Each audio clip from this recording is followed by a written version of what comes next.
And DW is joined now from Tallinn by Estonian Defense Minister Hanno Pevkur. He's just returned from Washington and talks with Trump administration officials.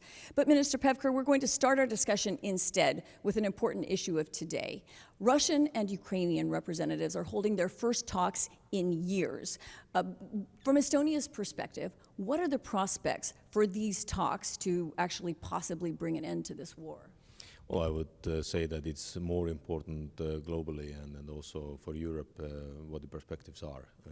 Unfortunately, we see that Russia is not taking very seriously these talks and sending low-level officials to talk with high-level officials from Ukraine.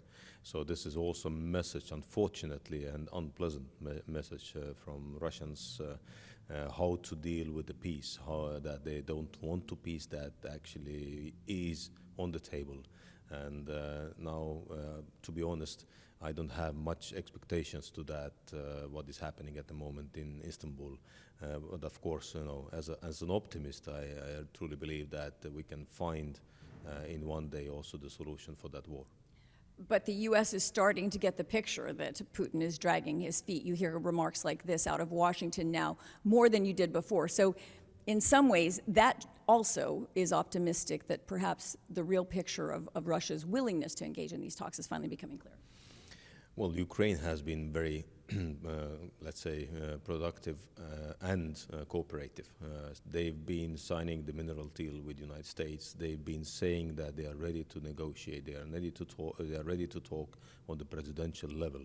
So President Zelensky flew to Istanbul to have these talks. Putin was the one who didn't show up. So this is why, you know, of course, it is now interesting to see what will be the reaction from the U.S. administration, because you know, U.S. administration and also President Trump said very clearly that, you know, he's hoping to see President Putin and he might also go to Istanbul then, and we've seen that, you know, and also talking to Washington senators and representatives in the House.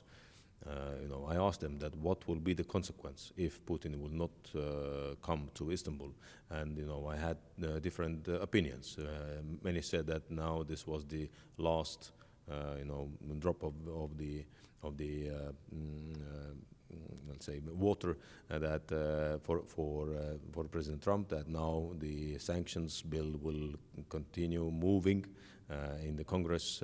Many said that, well, we have to wait how the things are going. So the reality is that we don't know what's going to happen, but probably still every day Putin is not coming behind the table will bring U.S. closer to the new sanctions and harder measures. The Coalition of the Willing has a deadline as well, and you are a member, Estonia is a member of the Coalition of the Willing. What happens then?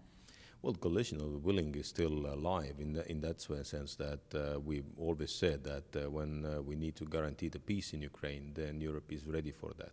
And when Europe is ready to guarantee the peace, then of course we need to set the conditions also for that peace.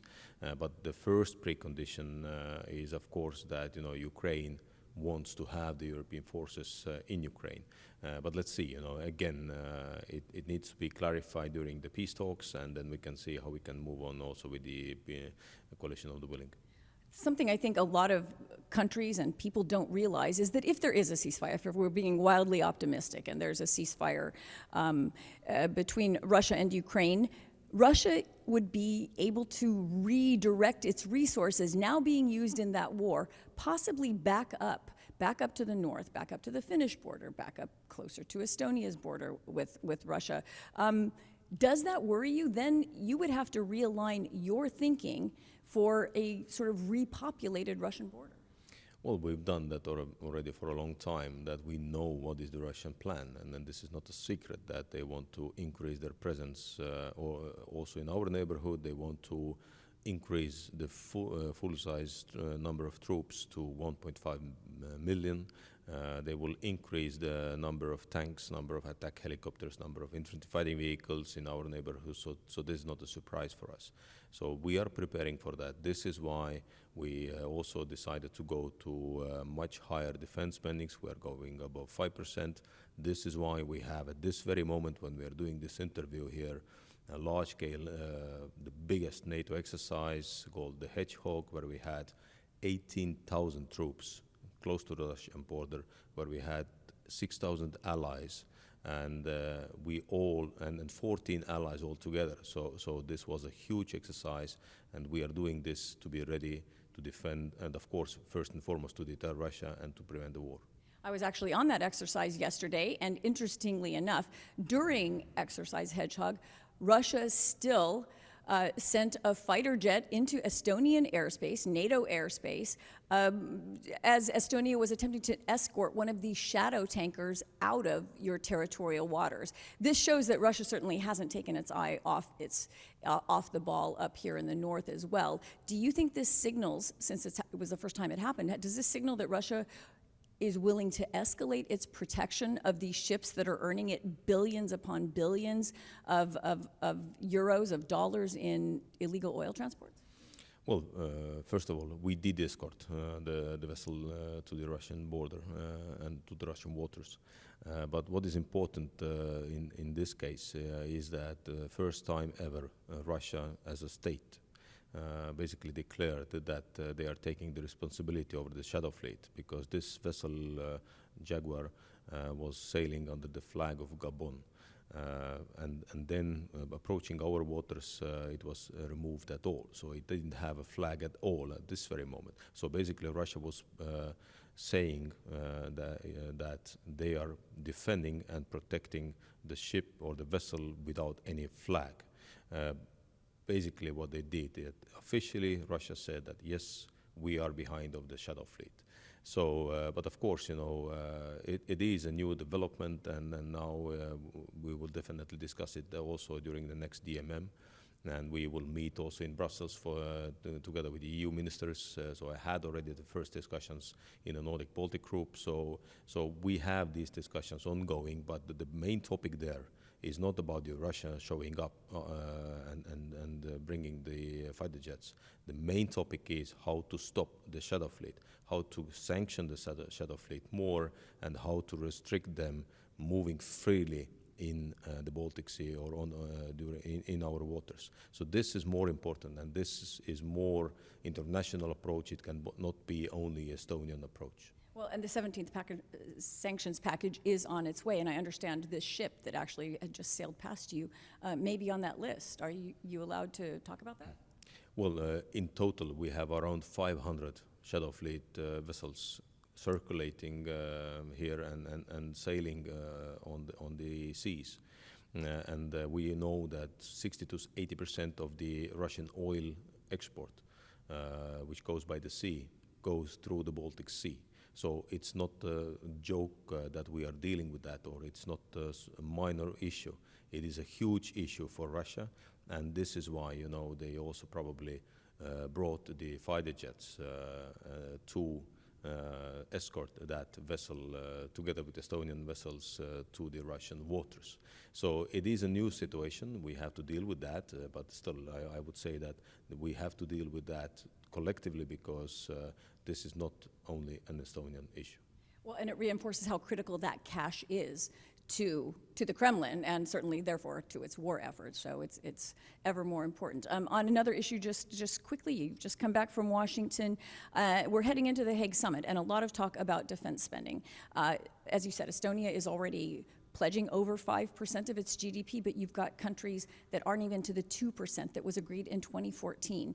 So are you worried that this demand from Washington that 5% is now the baseline is going to crash the summit, that perhaps Trump wouldn't come? What can you and your fellow big defense spenders do to raise the overall level of the defense investment?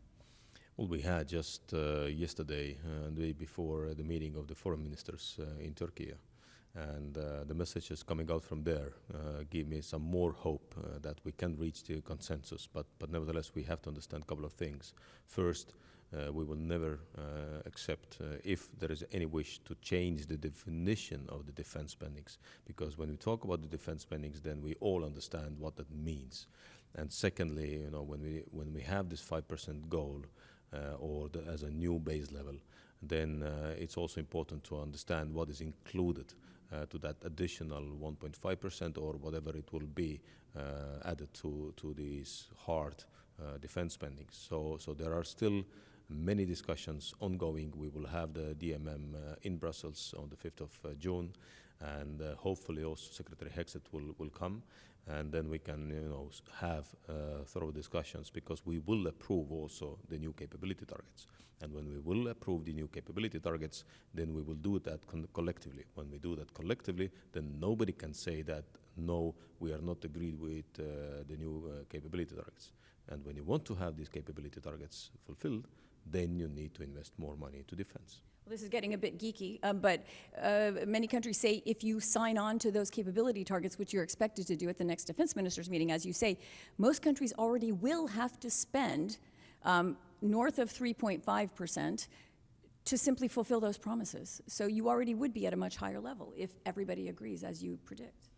Exactly how you described this is, because when we take the also Estonian 5.4, what we will have next year, then this is not that we looked into the air and said, oh, now it will be 5.4. No, we have a calculation. We took our capability targets, we calculated the cost of these capabilities, and this is why we said that in the next 4 years we will be definitely above 5%, probably also longer, and as I said, next year even 5.4. So this is based on these calculations which are coming from the capability targets. What can you do to convince those countries they're between 1% and 2% now?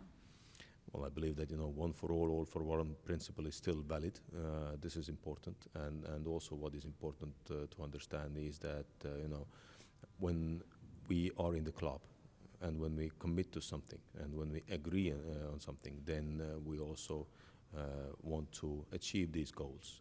This is first, but secondly, it's still important to understand that one for all for one means that, for instance, Estonia has been in Afghanistan, in Iraq, together with our allies, also together with the United States. We've lost our soldiers there, and many might ask, why did you go to Iraq?